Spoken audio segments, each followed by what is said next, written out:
Hello everyone, and welcome to the Commander's Forge. My name is Andy Bentley, and the Forge is an area for me to talk about magic, Commander, and anything else that I want to as I try and navigate this crazy world. I do apologize for how my voice sounds, just due to how much I've been working and stress levels. My voice is a little strained, and we're just going to get through this. Alright? Now, today I wanted to do a little theory crafting. Because, well, A, I've been building a couple of decks, and B, I played my Tasigur deck the other day, and one of the first lands that I played was Yavimaya Cradle of Growth. And it got me thinking, why couldn't we have a full cycle for the Urborg Tomb of Yawgmoth type lands and also Cabal Coffers? So I kind of sat down and I was just like, what are some notable locations throughout the different planes that could theoretically become these cards, essentially. So I started with just going over the black because we already have them. We have Urborg Tomb of Yawgmoth, which is all lands or swamps in addition to their other types, and Cabal Coffers, which is pay 2 and tap it, add black to your mana pool for each swamp you control. Now, in green, we have Yavimaya Cradle of Growth, which is the Urborg for green. Each land is a forest in addition to its other types. And this is where the theory crafting starts. So, my proposal for the green Cabal Coffers would be Bala Ged Conservatory. So, it would enter untapped. You could pay 2 and tap it to add green to your mana pool equal to the number of forests you control. Bala Ged was a forested area of Zendikar that was decimated by the Eldrazi. And I like to think that this card could show up later, showing how Zendikar is rebuilding after the Eldrazi. Because let's be honest, Zendikar Rising didn't really do that for me because the main conflict was, Nahiri and her stuff. Regardless, we're going to move into red. And keeping up with the Zendikar theme from the last one, I propose Velika the Indomitable. And that would just be all lands are mountains in addition to their other types. And much like Bala Ged, Velika is a volcano featured on Zendikar, and its predecessor was a non-legendary card, Velika the Molten Pinnacle. And it's one of those named land should be legendary, and I think it's a good candidate for the Urborg style lands. And then for the coffer style in red, I put down Shinka Warlord's Fortress, which again, tap it, add red for each mountain you control. Shinka, the Bloodsoaked Keep, was a legendary land on Kamigawa that you could pay a red and give legendary creature first strike. And it's one of the many legendary lands that was not readdressed with our current visit to Kamigawa. And yeah, it's just, I think it would be nice to see. Clearly, it would have to be in like supplemental products for this stuff to see like snippets of the multiverse, but I digress. Next, I'm going to move into blue. Now, I struggled picking where I would set the Urborg style land for blue. But as I was thinking about it, I kept circling back to Tolarian Academy.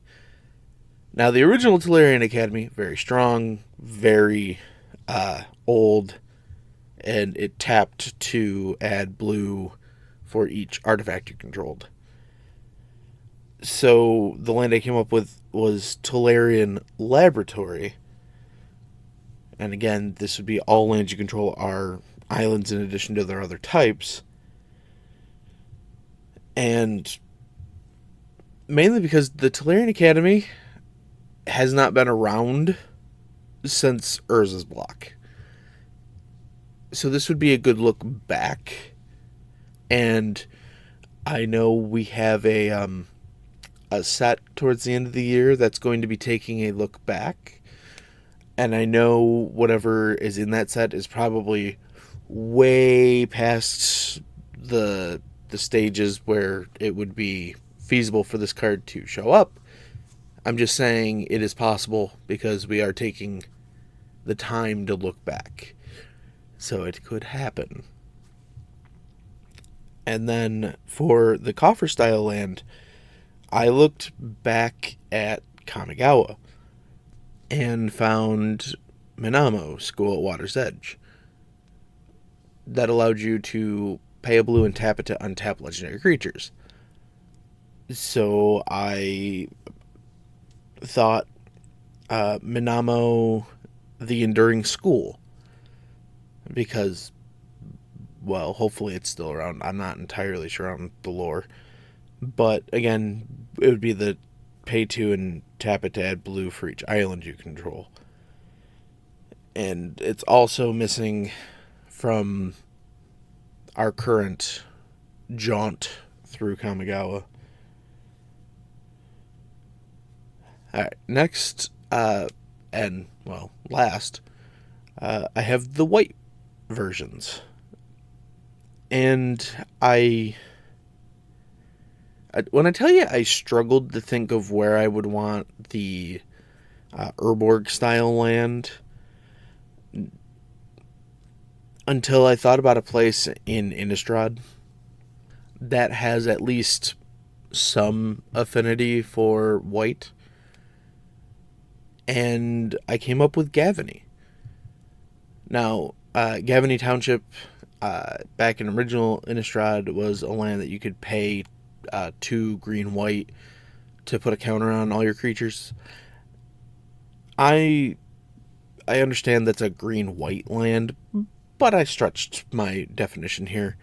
So I have Gavany, Beacon of Civilization, and again, all lands are plains in addition to other types.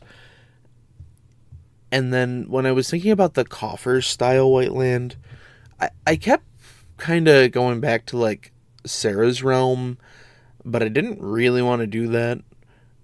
So instead, I thought about land that's banned in Commander. I was thinking about Caracas.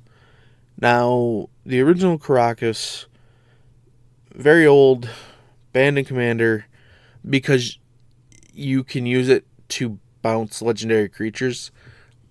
You can see why that would be a problem. So, my coffer style would be called Caracas Civilization's Masterpiece. And again, pay 2, tap it, add white for each planes you control. That's I think it would be nice to be able to actually, play a version of Caracas in Commander. And yeah. Now, I did think about expanding this into colorless. And for now, I don't think I'm going to. Mainly because colorless is not like a quote-unquote natural state. Like, colorless, like true colorless lands come from being processed by the Eldrazi, and I don't really see that happening anytime soon. Until they have to free Emrakul from the moon to fight the Phyrexians. Yeah, that's theory crafting with Andy, and I'll see you when we get back from our little mid-roll break to talk about a new deck I put together. Hey, I just want to take a minute to tell you about my Patreon. I know times are hard for everybody, and I know it isn't easy to shuffle around bills and stuff. Believe me, I know that.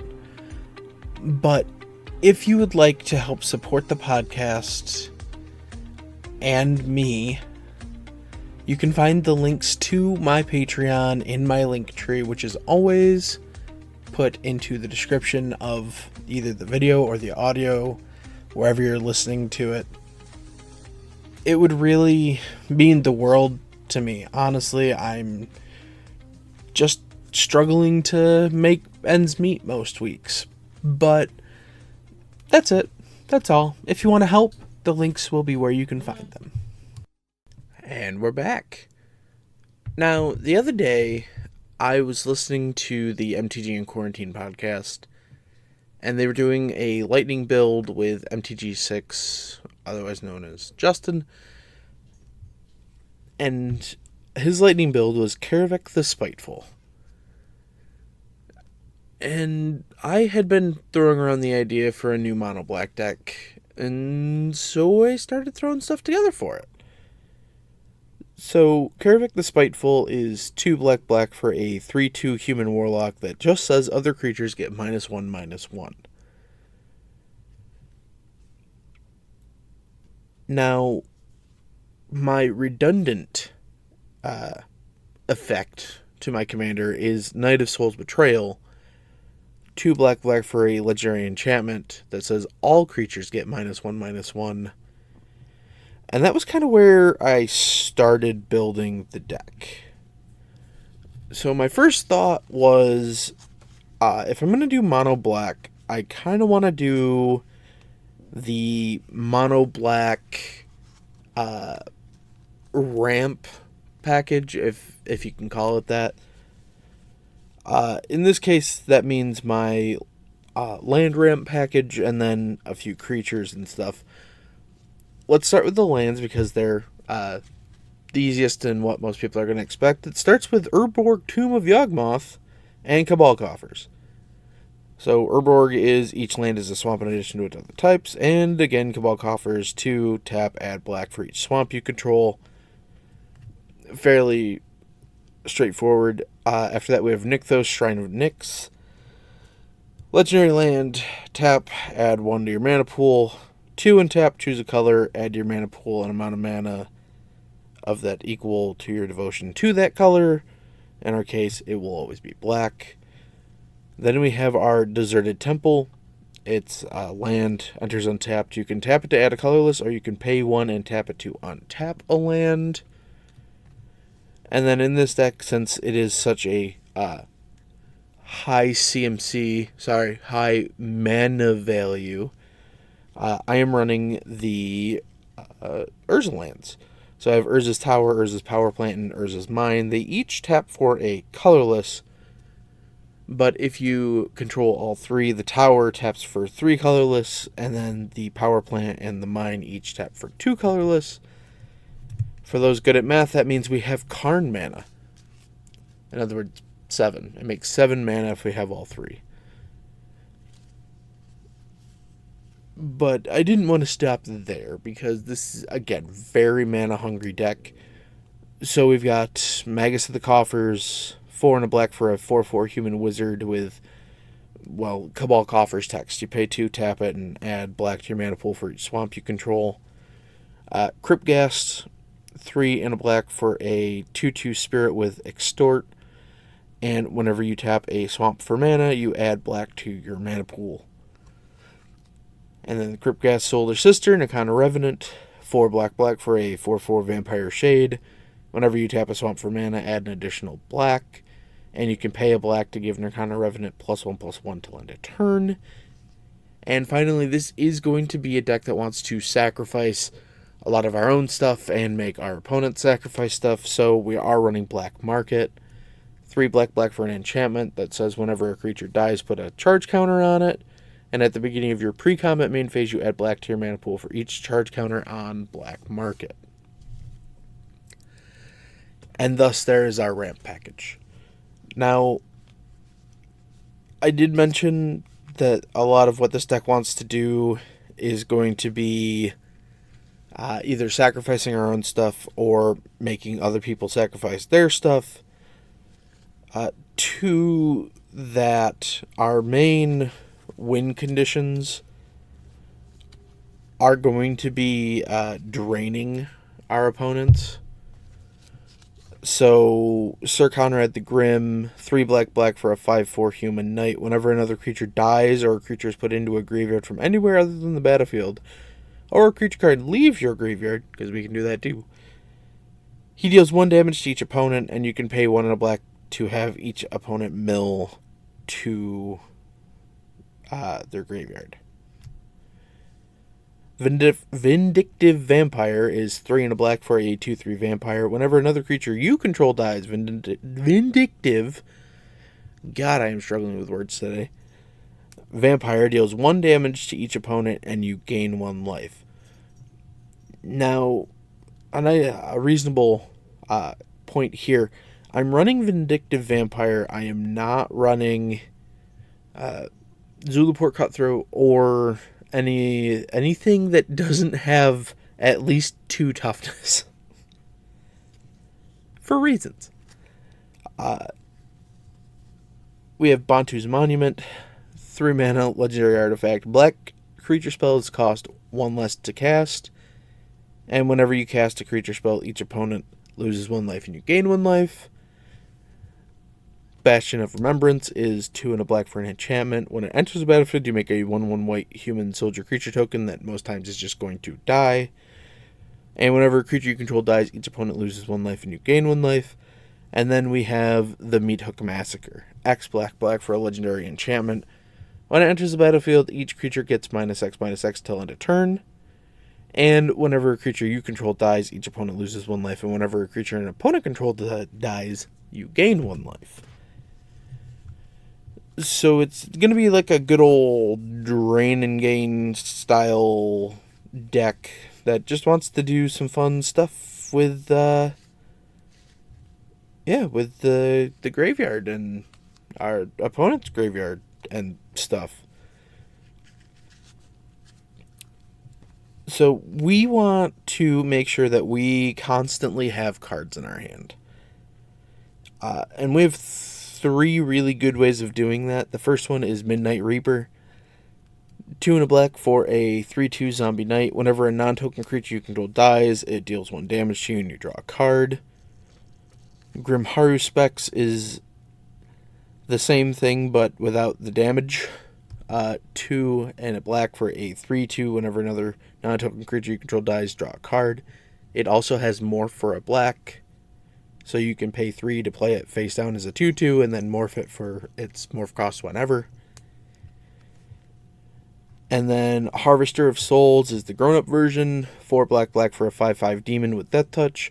Whenever another non-token creature dies, you may draw a card, so that counts everybody. Yeah.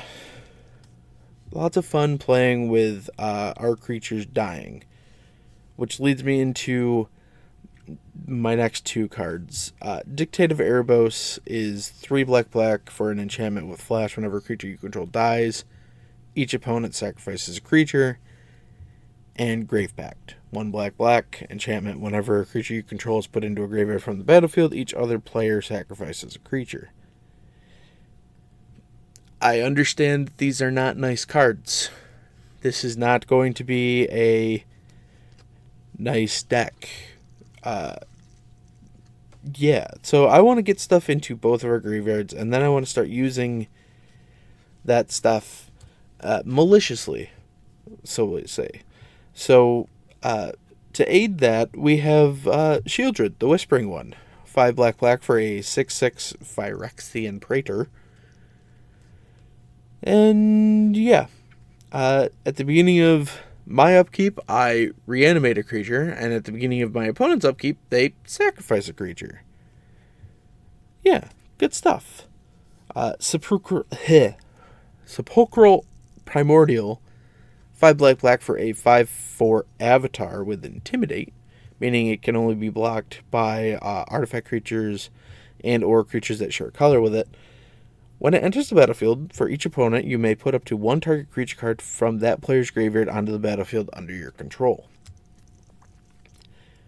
Rakshasa Debaser is 4 black for a 6/6 cat demon, and whenever it attacks, put target creature card from defending player's graveyard onto the battlefield under your control, and it has Encore for 6 black.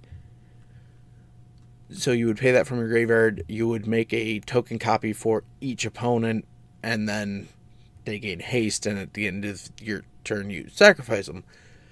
So it would play into getting something back from them, getting to attack, and then my stuff still dying to trigger stuff.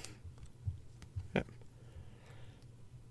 Drana the Last Blood Chief is 3 black for a 4/4 vampire cleric with flying. Whenever Drana the Last Blood Chief attacks, defending player chooses a non-legendary creature card in your graveyard. You return that card to the battlefield with a +1/+1 counter on it. The creature is a vampire in addition to its other types. The nicest thing here is there's no clause that says when it dies it's exiled. So, very nice. Yeah, and then we just kind of get into my little hidden commander dude. Demon Lord Belzenlock is 4 black for a 6/6 Elder Demon with flying and trample. When he enters the battlefield, exile cards from the top of your library until you exile a non-land card, then put that card into your hand. If the card's converted mana cost is 4 or greater, repeat this process. Demon Lord Belzenlock deals 1 damage to you for each card put into your hand this way. Right. So, a large majority of our deck is above 4 mana. I already said this is a very mana-hungry deck, and this is just going to be a great way to hopefully refill our hands. We do have some stuff that falls under, the 4 mana requirement, but getting 1 to 3 cards off of him is pretty good. But we can't always rely on just our little gain and drains. So fun stuff like Pontiff of Blight, 4 black for a 2/7 with extort, but it also gives other creatures you control extort. So if you're just making a ton of mana and you don't have anything to do with it, you can cast 1 spell on extort like 5 times. Revel in Riches is one of our actually I think it's our only other non-combat based win condition that isn't drain and gain.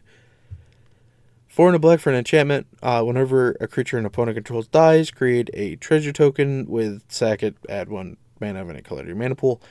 And at the beginning of your upkeep, if you control 10 or more treasures, you win the game. And then finally we have a good old Gary, Grey Merchant of Asphadil. 3 black for a 2/4 zombie, and when Gary enters the battlefield, each opponent loses X life, where X is your devotion to black. You gain life equal to the life lost this way. Yikes. Then I just kind of want to round this out with not sure what to call this one. I like it. I'll have another, I guess. Starting off, I have Living End in here. I have Living End because I don't have another Rise of the Dark Realms. So for now, I'll keep this. Living End does not have a mana cost because you can suspend it with 3 time counters for 2 black, and then at the beginning of each upkeep, you remove a time counter. When it goes off, each player exiles all creature cards from their graveyard, then sacrifices all the creatures they control, then puts all cards they exiled this way onto the battlefield. I have several ways to sacrifice my board at instant speed, so chances are I'm going to put this on the stack, sacrifice everything, and then, my opponents might end up with like 2 or 3 things, and I might have 12 that I can then sacrifice again to do, more draining gains. But I realized with my very high mana cost, it would be good to have some cheap ways to keep things on the battlefield. So things like return to action, 1 and a black for an instant. Until end of turn, target creature gets +1/+0 in lifelink, and when it dies, return to the battlefield tapped under its owner's control. Feigned Death is a single black mana for an instant. Till end of turn, target creature gains. When this creature dies, return to the battlefield tapped under its owner's control with a +1/+1 counter. Undying Malice is a functional reprint of that. Single black instant. Till end of turn, target creature gains. When this creature dies, return to the battlefield tapped under its owner's control with a +1/+1 counter on it. And then Malakir Rebirth is a single black for an instant. Choose target creature, you lose 2 life. Until end of turn, that creature gains. When this creature dies, return to the battlefield tapped under its owner's control. And it has the upside of being a land on the backside. Malakir Mire enters the battlefield tapped and taps for a black. Yeah, I can't wait to actually play this deck. And I know people are going to hate it, but it's going to be fun. And yeah, I think that's going to do it for today. So, all the regular stuff, like if you enjoyed it, leave a like or a review and give it to, the 5-star treatment or whatever. And yeah, I think I'll see you next time. Thank you for listening. All of my links can be found in my link tree in the description below. I would like to thank Ian Foss and Cody Mulpey of the band The Crypt for allowing me to use music for my opening and ending, along with Nate and Erica Jacobs for making my original logo. And I would also like to thank Christina McNichol for creating my new logo. And I'll see you next time.